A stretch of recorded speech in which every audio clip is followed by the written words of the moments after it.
Je m'appelle Antoine, je suis ingénieur et j'ai 4 enfants.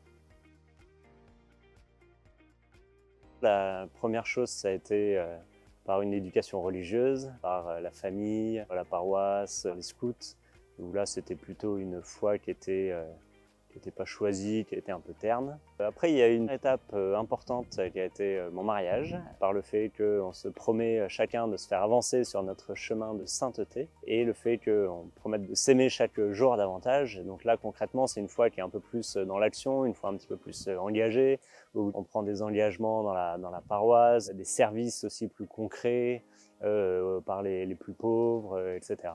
Et enfin, la deuxième étape importante, ça a été l'arrivée de notre numéro 4, une petite Marie qui n'était pas vraiment prévue, avec l'acceptation de sa différence, sa naissance, sa maladie et son décès au bout de 4 jours. Où là, ça a été vraiment quelque chose de fort dans ma foi, par des choses très humaines comme l'acceptation de la différence, mais aussi par des choses plus spirituelles, par un état de grâce qui était vraiment très fort. Le fait de se sentir vraiment dans la confiance et l'abandon, d'être en capacité de, même dans ces moments-là, réussir à témoigner, se sentir porté par la communauté, etc. Le Seigneur, il n'est pas sadomaso, hein. Il est bon. On aurait pu justement renier notre foi, mais dire qu'est-ce que fait le Christ, alors que non, on s'est senti porté en fait par le Christ. Dans ces moments où on pourrait être faible, dans ces moments où on pourrait justement s'écrouler par terre, eh ben, le Christ, notre foi, la communauté nous a portés.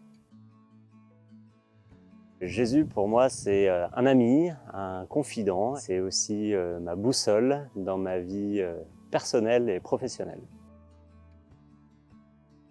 Dieu donne un sens à ma vie. Il m'apporte de la paix, de la joie, de l'amour, des petits bonheurs de la vie de tous les jours. Voir dans la nature l'œuvre de Dieu tous les matins, quand je prends mon vélo le long du canal du Midi, eh ben, je le bénis pour sa création.